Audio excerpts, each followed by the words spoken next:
किसी भी जहाज के ऊपर, बस उसको इंजन की गर्मी को सूंघ के पहुंच जाता है। अब जहाज की इंजन हमेशा गर्म रहता है, यहाँ ससुरा एगो ट्रैक्टर चलता है तो उसका इंजन गर्म हो जाता है और ये इजीली शूट करके गिरा देता है। तो रूस की जितने भी जहाज थे वो मारे जाने लगे। याद कीजिए कारगिल की लड़ाई में हमारा भी मिराज जहाज गिर गया था, MI-17 को भी मार के गिरा दिया था पाकिस्तानी आतंकवादियों ने। इस वजह से वहाँ एयरफोर्स उतना तगड़ा नहीं लड़ पाई थी, क्योंकि पहाड़ों पर लड़ना काफ़ी मुश्किल हो जाता है। यही हाल हो गया USSR के साथ, उसके हेलीकॉप्टर सबको सब मार मार गिरा दिया, सब उस पर खेलने लगा, सभी कौन चीज़ है कैसे उड़ता है, मार मार सब ध्वस्त कर दिया। तो उसकी थल सेना और वायुसेना दोनों बहुत बुरी तरह से मतलब प्रभावित हुई और अंततः रूस को लग गया कि यहाँ पर रहना ठीक नहीं है, ये मुजाहिदीन के चक्कर में हमारा बहुत लोग मरा रहे हैं। वहाँ गैरवाचोक का शासन था रूस में, उन्होंने 15 फरवरी 1989 यानी 10 साल तक जो सोवियत युद्ध चला, इसमें 15,000 सोवियत सैनिक के जो सैनिक थे वो मारे गए। मुजाहिदीन इसमें खतरनाक इसलिए लड़ रहे थे, उनके पास कुछ है नहीं खोने के लिए, ना घर है, ना इंडस्ट्रीज है, ना फैक्ट्री है, ना GDP है, ना विदेश नीति है, ना कुछ है, मारो ससुरों का वहाँ पे। और अमेरिका ने उन्हें गाइडेड मिसाइल दे दिया। सोवियत अफगान वार जो था वो 1979 से 89 तक यानी 10 साल चला। इसमें आर्मी और एयरफोर्स रूस ने उतारा था, जो उसको बहुत बुरा घाटा पड़ गया। हथियार और पैसे की सप्लाई अमेरिका ने किया था यहाँ से, और ये इस पर ट्रेनिंग, लॉजिस्टिक सपोर्ट, शेल्टर, आतंकवादियों को छुपने का जगह, आतंकवादियों को अपने रिश्तेदार की तरह घर में रखना, ये सारा काम किसने किया था? पाकिस्तान ने किया था।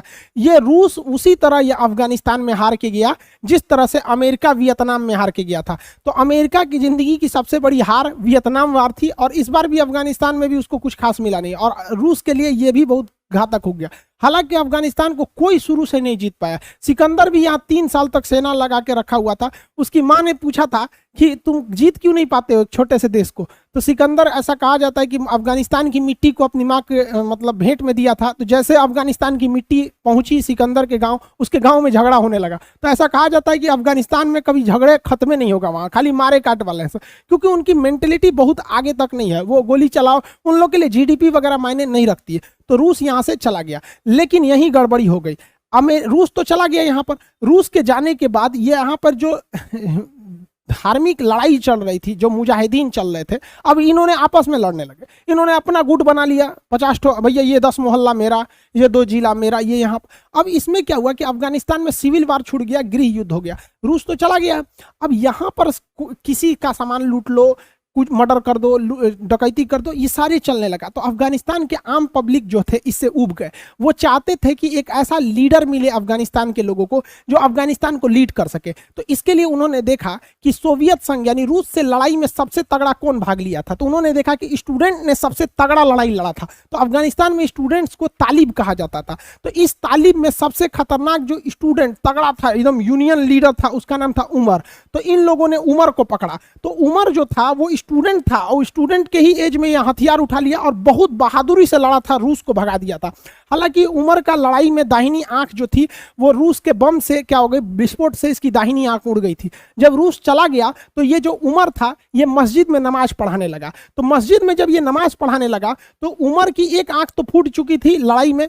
अब मस्जिद में नमाज पढ़ाने लगा तो नमाज पढ़ाने वाले को मुसलमानों को मौलवी या मुल्ला कहा जाता था। तो उमर जो था वो मुल्ला बन चुका था, इसलिए इसका नाम पड़ गया मुल्ला उमर। और यही मुल्ला उमर जिसकी दाहिनी आंख फूट गई थी, इसी को कहा गया कि आप तालिब का लीडर बनिए। तो इसने एक संगठन बनाया जो स्टूडेंट्स का संगठन था, जिसका कहा गया तालिबान। और इस तरह से गृह युद्ध को खत्म करने के लिए स्टार्टिंग हुआ तालिबान का। और इस तालिबान को पहले से अमेरिका ने हथियार, ट्रेनिंग सब कुछ दे रखा था। इस तालिबान की फौज ने वहां अफगानिस्तान में जितने छोटे छोटे कबीले ग्रुप बने थे सबको साफ कर दिया और अफगानिस्तान पर छत्र राज कर लिया पूरी तरह से तालिबान ने, जो आज है। अब तालिबान देखिएगा तो ज्यादातर नीचे वाले एरिया में ही काबिज है, क्योंकि इनको पाकिस्तान से ही पैसे सप्लाई अमेरिका पहुंचा रहा था। इसी बीच रूस का एक स्पिन बोल्डाज एक जगह है, पाकिस्तान अफगानिस्तान के बॉर्डर पर है, कंधार के पास। यहां पर रूस का सबसे बड़ा हथियारों का डिपो था, जहां से हथियार सप्लाई होती थी।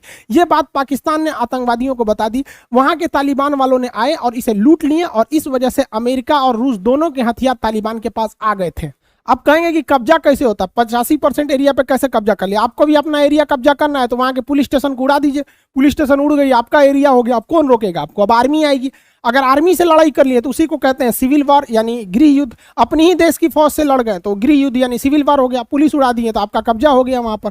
तो ये हो गया अफगानिस्तान पर पूरी तरह से यहाँ पर कब्जा हो गया। लेकिन अफगानिस्तान पर कब्जा करने के लिए जितने आतंकवादियों बुलाया था वो अमेरिका ने बुलाया था। इसी में एक नाम था ओसामा बिन लादेन का।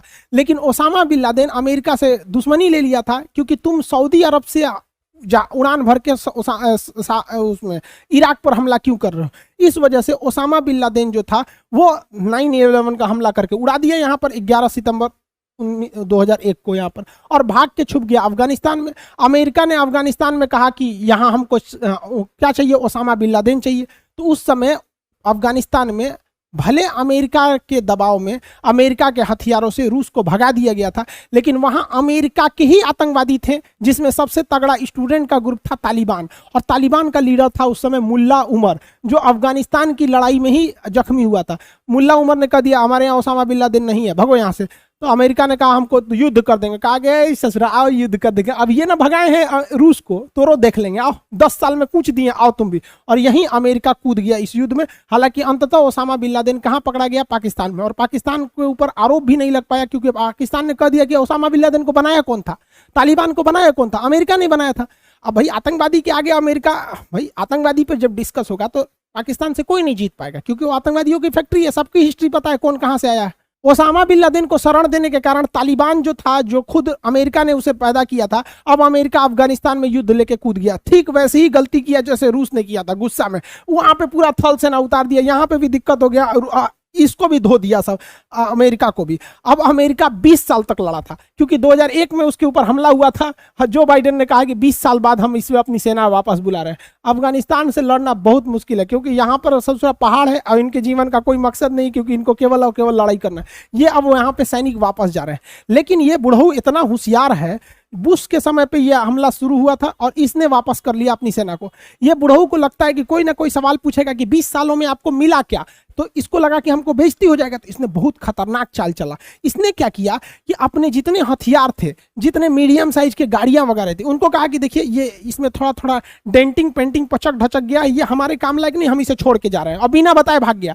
इन हथियारों पर, इन गाड़ियों पर, इन बख्तरबंद वाहनों पर अब कब्जा हो गया तालिबान का। ये जानबूझकर छोड़ा है कि अब तालिबान और हथियार हो जाएगा और खतरनाक हथियारों से लोगों को मारेगा, तो लोग अपने से कहेंगे कि अमेरिका ठीक था। मतलब समझ रहे हैं, जब तक था तब तक कुछ भी किया। सेम काम यही किया था रूस, जब अफगानिस्तान को खाली किया था तो स्पिन बोल्डाज में अपना हथियारों का जखीरा छोड़ दिया, ताकि आने वाले जो आएगा वो युद्ध झेलेगा। इसने भी छोड़ के चला गया और इसने कहा दुनिया को कि हमने अफगानिस्तान की सेना को ट्रेनिंग दिया है, वहां एयरफोर्स बनाया। देखिए अफगानिस्तान की एयरफोर्स की पावर, ये देखिए एम्बार्डियर जहाज दिया। इस ससुराई कौन काम का जहाज है यहाँ पे, ये सेस्ना जहाज। हमारे यहाँ नेता सब इसको प्राइवेट मीटिंग में लेके जाता है सब यहाँ पे। ये एयरफोर्स है अफगानिस्तान का। और पाकिस्तान को इसने क्या दिया, F-16 खतरनाक जहाज। मतलब जो आतंकवादी सप्लाई कर रहा है उसको खतरनाक, जो आतंकवादियों से लड़ रहा है उसको ऐसा टुच्ची जहाज दिया। अमेरिका तो यहाँ से निकल गया। अब अलग अलग देशों का अपना इसके साथ अलग अलग इंटरेस्ट है। रूस जो है इसको एक बार झेल चुका है, रूस एक्सेप्ट कर चुका है तालिबान को। और पूरी दुनिया को यह बात एक्सेप्ट करना पड़ेगा कि जब तक अफगानिस्तान रहेगी तालिबान का कोई सब्सटीट्यूट नहीं है। रूस ने भारत को भी कह दिया है कि हम अफगानिस्तान के मैटर पे आपका कोई साथ नहीं देंगे। तो रूस तो भैया अपना साइड हो गया है, बस इसको ने तालिबान को कह दिया कि भैया तू हमारे एरिया में नहीं आना। अब बात करते हैं अगले देश की, चाइना की। तो देखिए चाइना का कोई अस्तित्व, मतलब कोई इसके अंदर मोरल सेंस नहीं है, इज्जत वगैरह कुछ नहीं होता है। यह आतंकवादियों का भी सपोर्ट कर देता है, ये यूएनओ में जाके मौलाना मसूद अजहर को बचा ले आता है। तो ये आतंकवादी के साथ भी खड़े हो सकते हैं, किसी के साथ खड़े हो सकते हैं। इनका कोई मतलब विदेश नीति फिक्स नहीं होता है।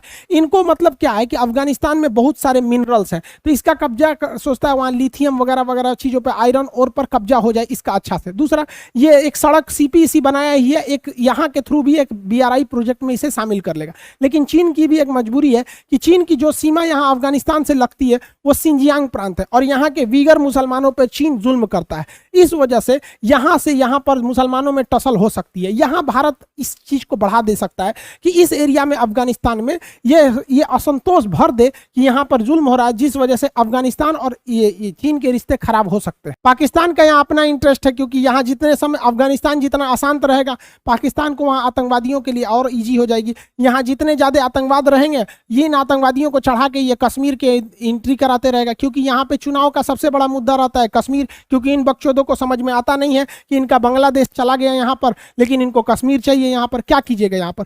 और ये इसके लिए थोड़ा सा हो भी जाता है। रीजन समझिए कि अफगानिस्तान ये ऐसा करते क्यों है। देखिए ये है स्पिन बोल्डाज, ये पाकिस्तान अफगानिस्तान के बॉर्डर पे। यहां पर तालिबान के आतंकवादियों ने कब्जा कर लिया, यहाँ के चेक पोस्ट पर कब्जा कर लिया। यहाँ से इतना बड़ा ये व्यापार का केंद्र है, यहाँ से बहुत सारी ट्रकें जाती हैं, अफगानिस्तान की लाइफ लाइन कही जाती है इस